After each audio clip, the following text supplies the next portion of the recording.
자, 그러면 바로 첫 번째 순서로 메타버스를 이용한 투자 설명회의 미래, 유한타증권의 김규배 부장님 모시도록 하겠습니다. 큰 박수 부탁드립니다.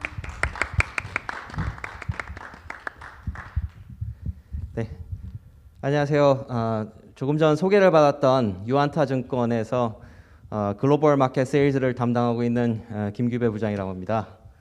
오늘 제가 맡은 부분은요, 그 메타버스를 이용한 투자 설명회 사례에 대해서 한번 얘기를 나누는 시간을 갖도록 하겠습니다.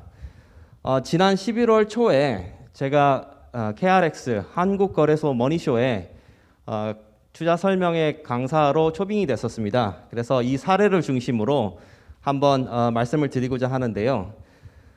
우선 그 결론부터 말씀을 드리면 저희 보수적이라고 얘기하는 저희 투자 업계도 이 메타버스를 이용한 투자 설명회가 도입이 되었고 앞으로 점점 기술이 발전함에 따라서 점차 이게 산업화로 진행이 될 것 같다. 실무자 입장에서는 약간 그렇게 예상을 해볼 수 있습니다. 네. 네, 다음 슬라이드로.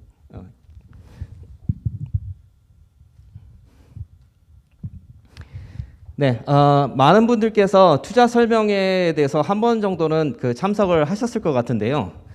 사실 증권사에 근무를 하면서 많은 투자 설명회와 방송을 진행을 해본 적이 있습니다. 그래서 지금 보시면 코로나 이전에 이렇게 투자 설명회가 활발히 진행된 모습을 보실 수가 있으실 텐데요. 투자 설명회의 형식은 따로 이렇게 존재하지는 않습니다.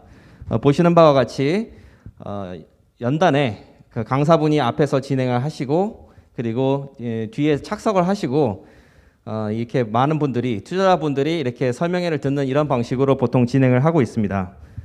자, 그러면은 이런 방식으로 진행을 예전에 많이 해왔었는데요. 많은 청중을 동원할 수 있는 그런 장점이 있고 또한 집중력이 좋다 하는 그런 부분이 있습니다. 반면에 어떤 투자 설명회를 준비하는 입장에서는 비용이 조금 많이 들고 또 지역적인 한계가 있었던 그런 방식이었습니다. 코로나 이전에는 이렇게 투자 설명회를 진행을 했었는데요. 코로나가 이제 터지면서 많은 부분에서 증권업계 그다음에 투자업계에서 대면보다는 비대면을 선호하는 방식으로 옮겼었는데요. 코로나 이전의 투자 설명회에 대한 장점과 단점을 간단하게 이렇게 보실 수 있습니다. 특히 실무자 입장에서 가장 차이가 있는 부분은요.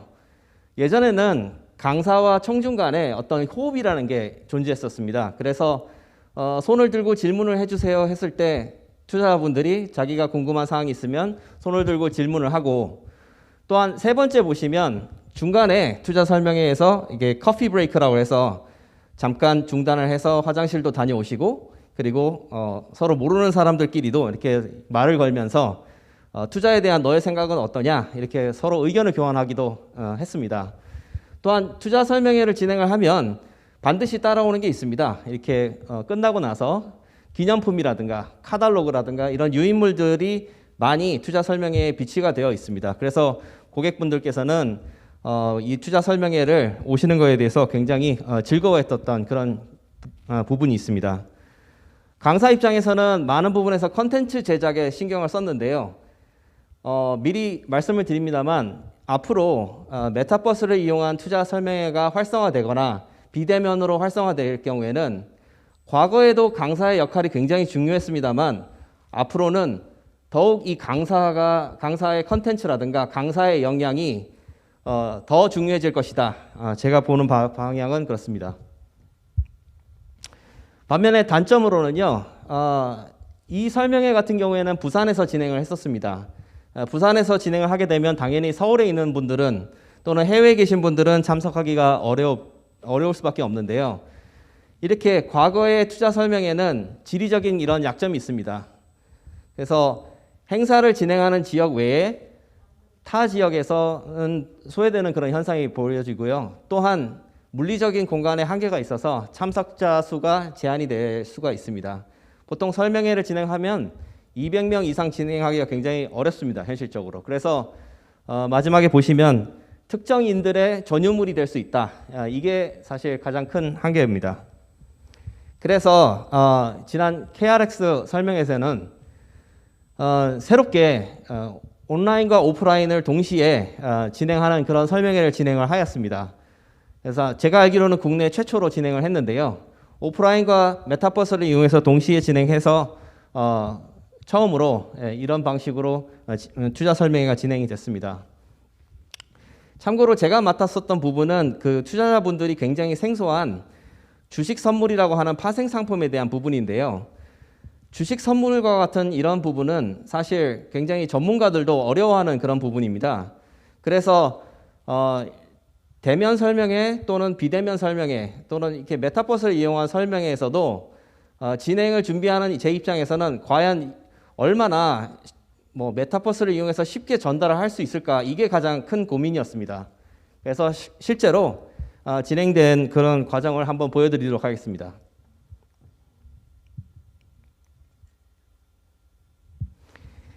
네, 여러분들께서도 익숙하시겠지만 네이버에 검색을 해보시면 제페토라고 있습니다. 그래서 한국거래소에서는 네이버의 제페토를 이용해서 KRX만 메타버스 전시관을 새로 하나 개설을 했고요.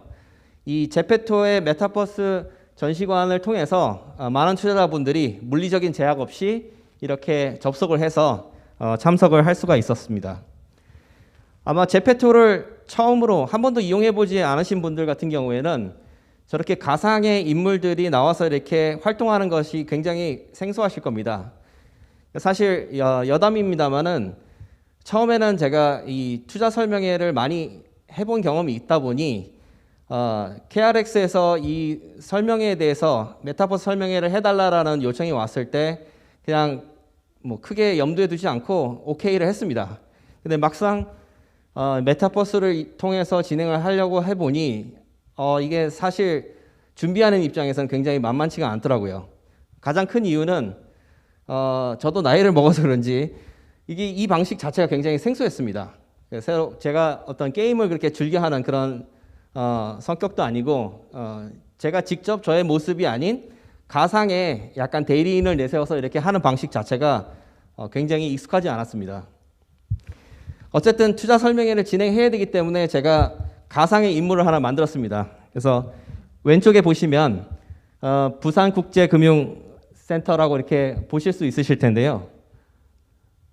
이 물리적인 장소는 부산에서 진행을 했습니다만 이 가상의 공간에서는 이 행사가 부산에서 진행하는구나 이 정도밖에 확인할 수가 없습니다. 지금 실제로 제가 만든 가상의 모델인데요. 매직전이라는 아이디를 만들어서 제가 이제 진행을 했었는데 저의 외향적인 모습과 전혀 닮지 않은 그런 모습으로 만들었습니다. 이렇게 만든 이유는 뭐냐면요. 최대한 저의 모습을 이렇게 알리지 않기 위해서 이렇게 만들었었는데 사실 메타버스의 가장 좋은 장점이라고 할까요? 이 부분이 바로 익명성을 활용할 수 있겠다. 이렇게 보실 수도 있습니다. 그래서 실제로 KRX의 이 메타버스 전시관을 구경을 해보시면요, 굉장히 잘 만들었습니다. 이렇게 투자 설명회 이렇게 공간도 있고 여기 흐려서 아마 잘 안 보이시겠지만 의자입니다. 그래서 제가 직접 걸어가서 연단까지 이렇게 이동을 하였고요. 뒤에서 이제 제가 강의하는 내용을 이렇게 볼 수가 있습니다. 그래서 사실상 움직이지 않고 투자 설명회에 직접 참관하는 그런 효과를 누릴 수가 있더라고요. 그리고 이제 마지막으로 이제 제가 연단에 서서 이제 제 차례가 왔을 때 제가 이제 주식 선물에 대해서 강의를 진행을 하였습니다. 실제 강의는 보통 투자 설명회와 다르지 않습니다. 큰 차이는 없고요. 다만 진행하는 강사의 입장에서는 크게 불편한 점이 있었습니다. 어떤 점이 불편했냐면 우선 이렇게 제가 만드는 이 가상의 인물을 가만히 그렇게 세워놓기가 굉장히 소위 말해서 뻘쭘하더라고요. 그래서 어떤 행동이든 해야 될 것 같은데 이 부분에 대해서 굉장히 조금 익숙하지가 않은 그런 부분이 있었습니다. 어쨌든 메타버스를 통해서 제가 처음으로 투자 설명회를 진행을 했었고 이를 통해서 제가 느낀 부분이 있었습니다. 뭐냐면 앞으로 메타버스를 이용한 투자 설명회는 굉장히 활성화되겠다. 그 가장 큰 이유는 뭐냐면 공간적이고 신가적인 이런 제약 부분을 많이 해소를 했다. 특히 국제 행사를 하게 될 경우에는 저희가 보통 뭐 컨퍼런스를 했었을 때 많은 부분에서 뭐 해외로 이동을 해야 되는데 그럴 필요가 없다. 그래서 앞으로 제가 봤을 때는 메타버스를 이용한 투자 설명회의 가장 큰 장점과 활용은 앞으로 국제 행사가 되지 않을까. 그러니까 예를 들면 보통 우리나라에서 10월 달에 대체 투자 컨퍼런스 같은 거를 진행을 하는데요. 이 대체 투자 컨퍼런스가 앞으로 이렇게 진행하지 않을까 생각이 들고요. 상대적으로 컨텐츠 제작과 커뮤니케이션 방법도 굉장히 편합니다. 그리고 주최 측에 제가 비용을 따로 물어보지는 않았습니다만 실질적으로 장소 임대라든가 이런 부분에서는 훨씬 더 저렴하지 않을까 생각이 되고요. 반면에 꼭 장점만 있는 것은 아닌 것 같습니다. 특히 강사분들이 갖는 그런 부담감이 피부적으로는 한 100배 증가를 하는 것 같고요. 특히 이제 컨텐츠 준비를 하기도 굉장히 바쁜데 이 메타버스 액티비티를 동시에 한다는 것은 굉장히 어려운 것 같습니다. 한마디로 이제 그 청소기를 밀면서 이제 뭐 예를 들어서 칫솔질을 하는 그런 느낌이라고 할까요? 그래서 동시 진행을 하기에는 굉장히 그 물리적으로도 쉽지 않다. 그리고 앞서 제가 이제 대면 투자 설명회의 장점 중에 이제 커피 브레이크라든가 이런 서로 교류할 수 있는 시간이 있다고 말씀을 드렸는데 이렇게 비대면으로 메타버스를 이용해서 투자 설명을 했을 경우에 바로 이런 부분이 조금 앞으로 숙제가 되지 않을까. 투자자분들끼리 서로 어떤 네트워킹을 시킬 수 있는 그런 방법들. 그리고 마지막으로 투자 설명회의 본질은 사실 어려운 투자에 관련된 그런 내용들을 알기 쉽게 청중들에게 전달하는 게 가장 큰 중요한 사실인데요. 메타버스를 이용해서 투자 설명을 진행한다고 하더라도 이 부분은 해결이 되지 않는 것 같습니다. 그러니까 최대한 어려운 내용을 쉽게 전달을 하려고 했는데도 쉽지 않습니다. 그래서 진행을 하면 할수록 강사의 역할이 점점 더 중요하겠구나 이런 생각이 들었습니다. 그래서 결론입니다. 뭐 장시간 얘기를 했는데요. 제가 생각했을 때 앞으로 대면 투자 설명회에서 비대면 투자 설명회, 특히 메타버스를 이용한 부분에서 어떤 약간 큰 변화는 아직까지는 아닙니다. 그렇지만 앞으로 금융 투자 업계에서는 더욱 많은 시도가 필요할 거라고 그런 생각이 들고요. 많은 실무자분들이 이 부분에 대해서 고민을 할 것으로 생각이 됩니다. 그리고 현재는 좀 약간 미진한 부분이 있지만 앞으로는 강사와 메타버스 투자 설명회를 위한 전문적인 컨텐츠가 필요하지 않을까 이런 생각도 해봤습니다. 현재 시점에서 미래를 예상하기는 굉장히 어려운데요. 제 생각에는 앞으로 메타버스를 이용한 투자 설명회가 굉장히 발전을 할 거라고 생각합니다. 그 이유는 아무래도 말로 전달하는 것보다는 시각을 이용한 그리고 움직이는 것을 이용한 동영상을 접목을 해서 메타버스 투자 설명회가 앞으로 진행이 되면 굉장히 효과가 있겠다. 이런 판단이 들었고요. 더욱 많은 사람들이 참여할 수 있다. 이거는 너무나 공감이 되시는 그런 부분이실 거고요. 그리고 마지막 부분인데요. 이 투자 설명회를 알기 쉽게 전달하는 부분은 여전히 난제이긴 하지만 사실 앞으로 AI라든가 AR, VR 등 이 기술이 점점 발전해지면서 투자 설명회도 이러한 기술로 좀 더 알기 쉽게 접근하는 그런 방법을 계속 고민한다면 훨씬 더 투자자분들에게 접근이 가능한 메타버스 투자 설명회가 될 것으로 예상이 되고 있습니다. 제가 준비한 내용은 여기까지고요. 진행을 하면서 메타버스가 투자 업계에 굉장히 빠른 시간에 자리 잡을 거라고 생각은 듭니다. 많은 분들이 노력을 하셔야 되는 부분이고요. 이게 앞으로 새로운 뉴노멀로 진행이 되지 않을까 조심스럽게 예측을 해봅니다. 혹시 질문이 있으신 분께서는 질문을 해주시기 바랍니다. 네, 질문 시간은 네 분 다 말씀드리고 나서 그리고 가지도록 그렇게 하겠습니다. 네, 감사합니다. 네, 김규배 부장님이었습니다. 박수 부탁드립니다.